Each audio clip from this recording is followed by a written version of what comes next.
Friends for Life, my name is Peter Range. I'm the director of the Office for Life and Justice of Catholic Charities here in the Diocese of Toledo, and I'm here today to invite you to an exciting opportunity to be on the ground level of the pro-life movement so we can create a culture of life here in Northwest Ohio that will grow and spread to the entire state and hopefully one day the entire nation.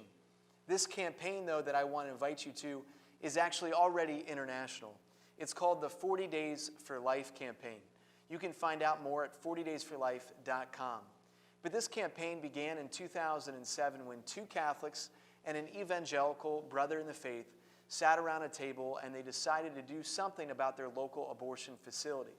They decided to get together to pray for 40 straight days and to fast and to peacefully witness outside the abortion facility was what God was calling them to do. It's been amazing then, the next 14 years, what God has accomplished through the 40 Days for Life campaign. Over 18,000 unborn children that were scheduled to be aborted, scheduled not to be here, were spared from abortion because people like you and me showed up to their local abortion facility not to yell, scream, or judge, but simply to pray.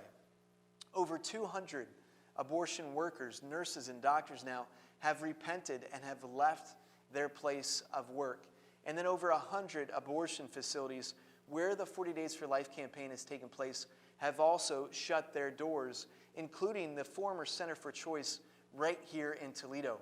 We want to make Capital Care, which is right down the street from St. Catherine Church here, we want to make that also the next abortion facility which is shut down. Would you join me then in doing just that through the 40 Days for Life campaign? You might ask again, well, what difference is prayer really making here at the local level? Well, here locally, we've already seen in the past 6.5 years, 43 mothers now choose life for their preborn children that were scheduled to be aborted simply because people like you and me showed up to pray. That includes one mother that, after having walked into the abortion facility, walked out to one of the individuals just simply praying on the sidewalk that was holding up a sign that said, "Pray to end abortion."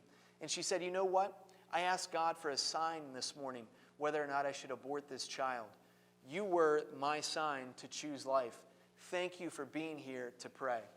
The stories of those 43 moms also include Tamisha, my friend, who I encountered in October of 2018.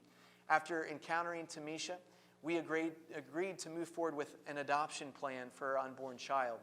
A few weeks later, she went to a local pregnancy center here in town, saw the ultrasound of her little unborn baby, and then after I was dropping her off at her apartment, she turned to me with tears in her eyes and she asked, "Peter, would it be okay if I kept my baby?"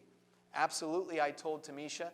And now Amir Peter, who you can see in this magazine script that was done about our story, is a thriving 2-year-old boy. My brothers and sisters in Christ, you can make a tremendous difference for life, a life-saving impact if you join us in the 40 Days for Life campaign. So go right now to 40daysforlife.com/Toledo and sign up to take an hour of prayer, of peaceful, loving prayer at our local abortion facility. If you'd like to be involved, engage in community outreach and prayer efforts, please, you can find my contact information on the 40 Days for Life website as well. Thank you so much for taking time with me today. I wish you the best, and I wish that you and I together, through this fight for life, might create a culture which respects the inherent dignity and value of every single human being, including the preborn children in our nation, in our own community, who are in danger of abortion. Please join us today, 40daysforlife.com/Toledo.